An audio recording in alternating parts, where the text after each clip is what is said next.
አይን ካላየ ግንባር ነው የሚባል ሀገርኛ ብሂል አለ። አይንን ገልጦ ማየት ካልተቻለ ልክ እንደ ግንባር ተልእኮውን ዋነኛ ስራውን ያጣዋል።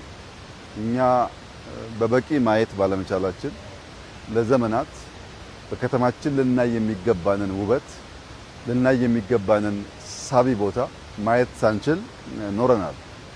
እንግዲህ እንደምታውቁት ኮከብ አጽብሃ የሚባለው በጣም እድሜ ጠገብ ሃይስኩል እዚህ ጋር ይገኛል። እዚህ የተማሩ በጣም ብዙ ሰዎች አሉ። ቀበና ስመጥር ወንዝ ነው። ድልድዩ በጣም ይታወቃል።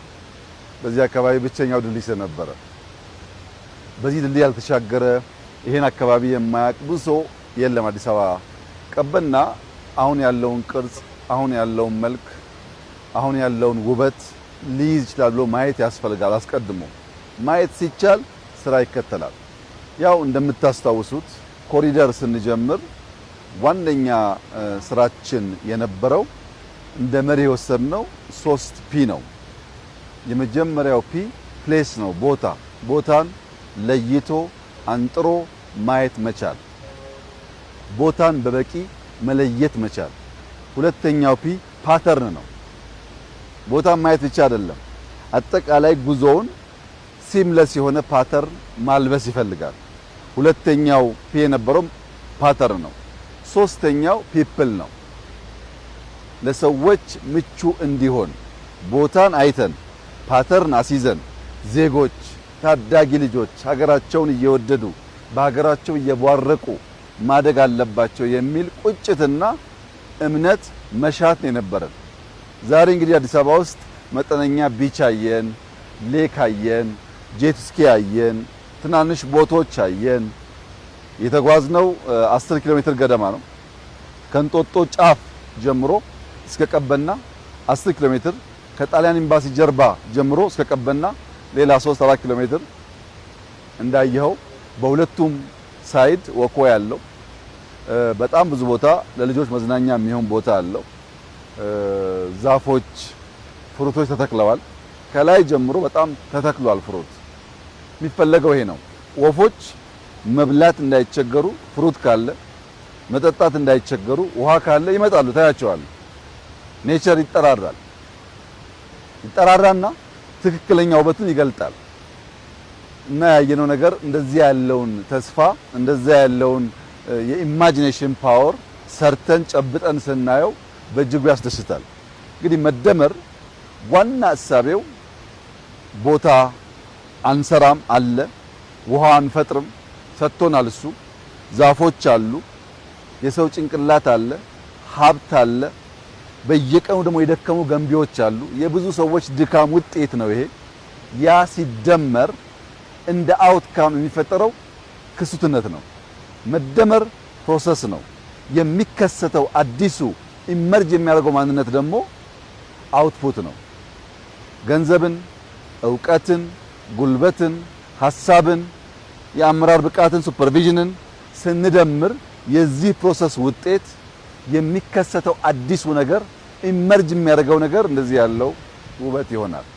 አሁንም ስንደመር፣ አሁንም ስንሰናሰል፣ አሁንም ስንደጋገፍ ከዚህ የላቀውን ነገር ማድረግ እንችላለን። በብዙ ደስ ያለኝ ቢሆንም አዲስ አበባ ከዚህ በላይ ፖቴንሻል አላት። አሁንም አላየንም፣ አሁንም አልሰራንም። እውነት ለመናገር አሁንም አላየንም። ብዙ መታየት የሚገባቸው፣ ብዙ መስጠራት የሚገባቸው፣ መጨከን የሚገባን ጉዳዮች አሉ። የዚህ ከባቢ ሰዎች በደንብ ያቁኛል። እኔ በሳምንት 1 ቀን 2 ቀን መጣለሁ። ጭቃው እንዴት እንደምናጠፋው፣ ቆሻሻው እንዴት እንደምናነሳው ስመላለስ ያቁኛል። የነሱን ህይወት እንዴት አስተካክለን ቤት ኖሯቸው ከባቢ ይቀይራል የሚለው ጉዳይ በረጅም ጊዜ ሂሳብ የመጣ ነው። የሚገርመው የዚህም ቦታ የቀድሞ ሁኔታ እኔ እንደዛሬ አየዋለሁ። የሚያውቁት ያውቁታል። እናንተም ፎቶ እዩ። በጣም አሳዛኝ ቦታ ነበረ። ዛሬ መጠነኛ ለውጥ አይቼበታለሁ። በእርግጠኝነት ልጆቻችን ይሄን እያዩ አድገው በብዙ አስበልጠው አልቀው እንደሚሰሩ ጥርጥር የለኝም። ባሰብነው ልክ ሰርተናል ብዬ አልገምትም። ብዙ ማየት ስላልቻል ብዙም ስለሚቸግር ሰዎቻችንም ገብቷቸው ማገዝ ገና ስለሆነ በታየው ልክ አይደለም። ከዚህ በላይ ውብ መሆን ይችላል። በየቦታው ሌኮች ያስፈልጋሉ፣ ፍሩት ያስፈልጋል፣ ንጹህ ውሃን ማየት ያስፈልጋል፣ ወፎቹን ማየት ያስፈልጋል። ከተፈጥሮ ጋር ተስማምተን መኖር ካልቻል፣ ተፈጥሮ መንከባከብ ካልቻል የተፈጥሮ ቅጣት ከባድ ነው። ዓለም ላይ ልክ እንደ ሳይኮሎጂካል ዋርፌር እንደምንለው ኢኮሎጂካል ዋርፌርም አለ። ኢኮሎጂካል ዋርፌር ውሃ ላይ፣ አፈር ላይ፣ የአየር ንብረት ላይ የሚሰራ ስራ ነው። ልክ በሌላው አስተሳሰብን ሌላ ቦታ ወስዶ መትከል መንቀል እንደሚቻለው ሁሉ በኢኮሎጂም ዋርፌር አለ። ትውልድ መንቃት አለበት። ዝም ብሎ ከፊት ያለውን ብቻ እያየ ሲርቅ ከዓመታት በኋላ ከ10 ዓመታት በኋላ የሚያጋጥመን አደጋ ቸልማት አያስፈልግም። በጥልቀት ማየት፣ መገንዘብ፣ መተጋገዝ፣ መስራት ያስፈልጋል እና የአዲስ አበባ ከተማ ነዋሪዎች የሚገባችሁ እንዲህ ያለው ነገር ነው። መቆሸሽ እኛ አይገባንም፣ መጠልሸት እኛ አይገባንም፣ ማነስ እኛ አይገባንም፣ ሌላ ቦታ እየሄዱ መቅናት እኛ አይገባንም። ሰርተን እንደምንችል ማሳየት ያስፈልጋል። ይህንን ስል ለከተማችን ነዋሪዎች በሌላም ዓለም ላሉ ዜጎች መናገር የምፈልገው ነገር ይህንን ግድብ ስንጀምር አንድ አይደለም 2-3 ሙያተኞች አትችሉም ብለውናል። የምንሰራውን የኮሪደር ስራ አትችሉም የሚል ድምጽ ከግራ ከቀኝ ጠዋት ማታ እንሰማለን። አትችሉም፣ አይሳካላችሁም፣ አትከናወኑም፣ ትጀምራላችሁ እንጂ አትጨርሱም የሚል ብዙ ድምጾች አሉ። የኛዎቹ ይገርመኛል። ሌሎቹ ግን አይገባችሁም እያሉን ነው።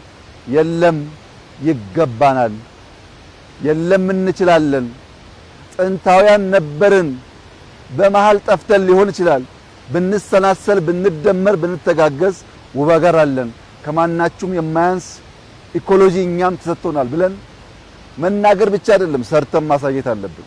የሚደንቀው ነገር ይህ ስራ ሲጀመር እዚህ አካባቢ ያስቸገሩን ኃይሎች ነበሩ። ዛሬ ዋና አድናቂዎች እነሱ ናቸው፣ ዋና ተጠቃሚዎችም እነሱ ናቸው። እና ዜጎች ማየት እንድንችል፣ መንቃት እንድንችል፣ መሰናሰል እንድንችል፣ መስራት እንድንችል፣ ልጆቻችን እኛ ባለፍንበት መከራና ችግር እንዳያልፉ በተገለጠ ማንነት አብረን መቆም እንድንችል አደራ ማለት እፈልጋለሁ። አይናችን ግንባር እንዳይሆን፣ አይናችን አይን እንዲሆን ሀገራችንን ማየት አብልጦ መስራት የሚቻል ነገር እንደሆነ አንዱ ማሳያ ቀበና ነው እና በጣም ደስ ይላል። ኑ እዩ፣ ተዝናኑበት። ያላየነውን እዩ፣ ያልሰራነውን ስሩ፣ አልቆ አሳምሩና ለልጆቻችን በረከትና ሀብት አድርጉላቸው ማለት እፈልጋለሁ። እጅግ አድርጌ አመሰግናለሁ።